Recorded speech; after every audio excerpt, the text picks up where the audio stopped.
देवकी नंदन जी आपसे मुखातिब होना चाहते, कुछ कहना चाह रहे हैं, और उसके बाद सैयद हसनुल हक और बाकी मेरे मेहमानों का मैं रुख करूंगी। मैं ये कहना चाह रहा हूँ मौलाना जी, आप एक बात समझिए, जैसे हम धर्मगुरु हैं, जब हम बोलते हैं तो हमारा समाज सुनता है और उसे फॉलो करता है। इसीलिए हमने कहा कि हम 8 जुलाई से लेके 19 अगस्त तक हम एक आयोजन कर रहे हैं जिसमें हम अपने भारत की शांति के लिए प्रयास करेंगे। 1,51,00,000 पार्थिव शिवलिंग बनाएंगे और प्रार्थना करेंगे शिव से।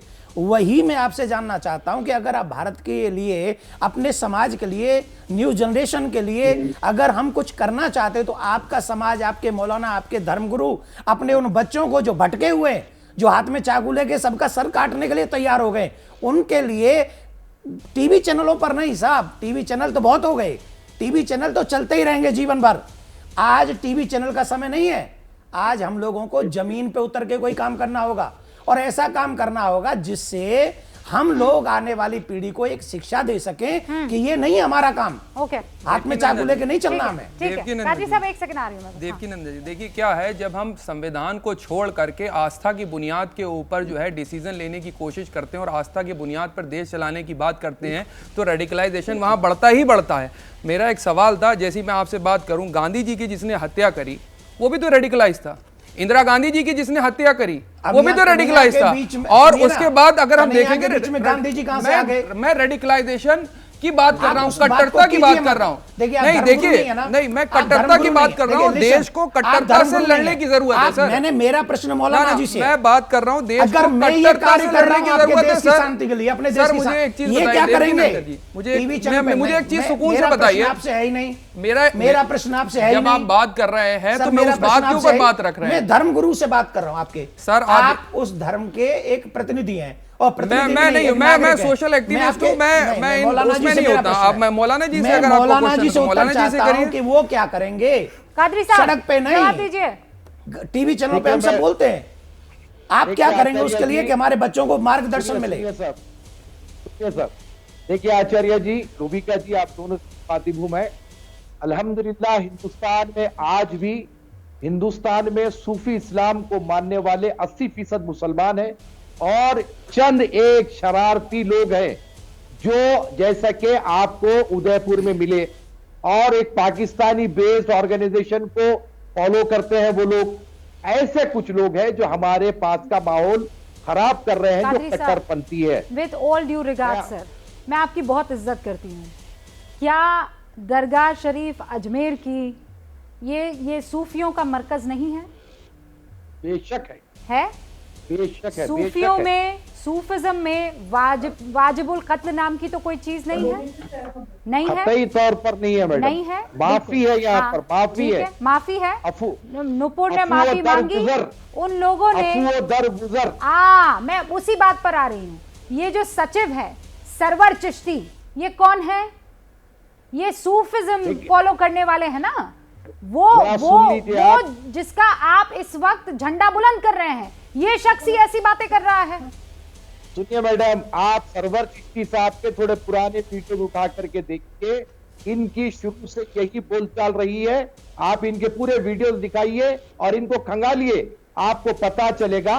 लेकिन एक आदमी की तरफ से सारे सूफीज्म पर तनकीद नहीं की जा सकती। हाँ, इनको निकाल दो ना, बाहर का रास्ता दिखाइए। ये सूफीज्म फॉलो नहीं करते हैं। आपके पूरे मुस्लिम समाज को बदनाम कर रहे हो। सूफी कैसे हो सकता है? अरे इंसान बदनाम कर रहा है मुसलमान समाज को, हटाओ, उसे बाहर कर दो। आपका हमारा साथ रहेगा तो बराबर ऐसे जितने कट्टरपंथी है, चाहे इधर के हो चाहे उधर के हो, सबको बाहर का रास्ता दिखलाएंगे इंशाअल्लाह। मेरा साथ उन सबके लिए जो देश की भलाई चाहते हैं, जो आने वाली पीढ़ी का हित चाहते हैं। आप जहां कहेंगे वहां आ जाऊंगा मैं। मोस्ट वेलकम सर, जरूर। तो कैसे होगा? यहीं पर बैठकर आप लोग क्यों नहीं डिसाइड कर लेते? नहीं मैडम, हम पर तो भाई आरोप लगाने वाले बतेरे हैं, बहुत से हैं जो ये कहते हैं कि डिबेटों में बैठ के सिर्फ और सिर्फ एक दूसरे को दूर किया जाता है। तो क्यों ना इस प्लेटफॉर्म को इस्तेमाल किया जाए। मौलाना अली कादरी, देवकी नंदन ठाकुर जी, आप दोनों आज की तारीख में साथ आकर हिंदुस्तान को गंगा जमनी तहजीब के मिसाल पेश कर दे। हो सकता है ये? देखिए रूबिका जी, मैं दिल्ली में एक प्रोग्राम ऑर्गेनाइज कर रहा हूँ ईद उल अजहा के बाद, जहां पर हिंदू दोनों धर्मगुरु बैठेंगे और सारे देश को संदेश देंगे उसके बाद में जितने जैसे मशहूर इलाके मेवात है, गुड़गांव है, पहले करीब करीब के एरिया हम कवर करते हुए भाईचारे की गंगा जमुनी तहजीब की बात करेंगे। बात जो आपसे मौलाना जी, ये बात हिंदुओं के धर्मगुरुओं की है ही नहीं। इस समय जो अहम कदम उठाना है वो हमारे मुसलमान धर्मगुरुओं को उठाना है, क्योंकि कन्हैया का गला काटने वाला और अमरावती में गला कटने वाला वो हिंदू है। अब उस भाईचारे को, जो मेरे मन में संदेह है कि कल मैं किसी के साथ जाऊं वो मेरे गले में चाकू रख दे, तो मेरे मन में तो डाउट आ गया ना। अब इस संदेह को दूर करने का काम हमारे मौलानाओं का है। वो आए, जो बड़ी बड़ी मस्जिदों में एसी रूमों में बैठे हैं, वो बाहर आकर कहें कि अब हम अपने देश को आगे ले जाएंगे। और ये बताइए हमारा विश्वास कैसे डेवलप होगा। रूपका जी, आपके लिए एक बात कहूं, मैं आपको धन्यवाद दूंगा कि आप मुस्लिम धर्म से होते हुए भी मानव धर्म को आप बहुत प्रमोट करती हैं। इसके लिए आप साधुवाद की पात्र हैं। सर, मैं आपको एक बात बताती हूँ, वो कादरी साहब, सैयद जवाद, ये तमाम, सैयद हसनुल हक, ये लोग आज इस डिबेट में इसलिए मौजूद हैं क्योंकि ये कट्टरपंथ का साथ नहीं देते हैं। मैं जैसा आपको कह रही हूँ ना कि हम बहुत सोच समझकर पैनल डिसाइड कर रहे हैं। बहुत हो गया कि कोई भी दाढ़ी रख लेता है, ऊपर की मूछें काट लेता है, थोड़ा ऊंचा पजामा पहन लेता है और वो अपने आप को धर्मगुरु कहने लगता है, वो अपने आप को इस्लामिक स्कॉलर कहने लगता है। और ये कहते हुए मुझे कोई संकोच नहीं है सर, मैं बहुत सच्चाई से ये बात कह रही हूँ। हमने ये फिल्टर लगा दिया है कि कोई भी एबीपी न्यूज के प्लेटफॉर्म को इस्तेमाल नहीं करेगा, और खासकर वो लोग जो सिर्फ नफरत फैलाते हैं, जिनको इस्लाम का आई भी नहीं पता है।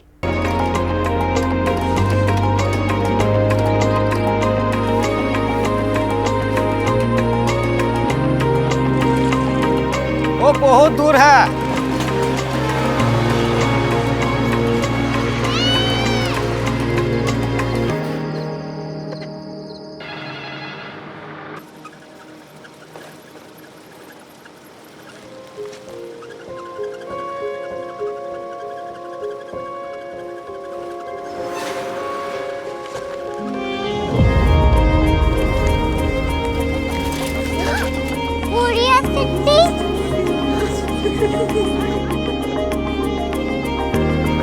दुनिया कुछ लोग बड़े होते हैं। कोरिया सिटी कहाँ है? प्रोफेसर साहब को पता होगा। हो, ये छोटा वाला ग्लोब लगता है। और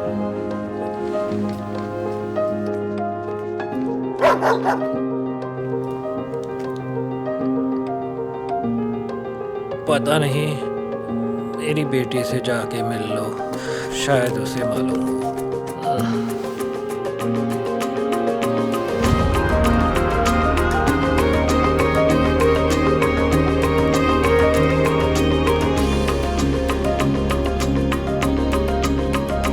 हाय, बाबा ने भेजा है। Come here. Korea city. Korea city नहीं, क्यूरियोसिटी। वो क्या? That's what brought you here? जो तुम्हें यहाँ तक ले आया। क्यूरियोसिटी।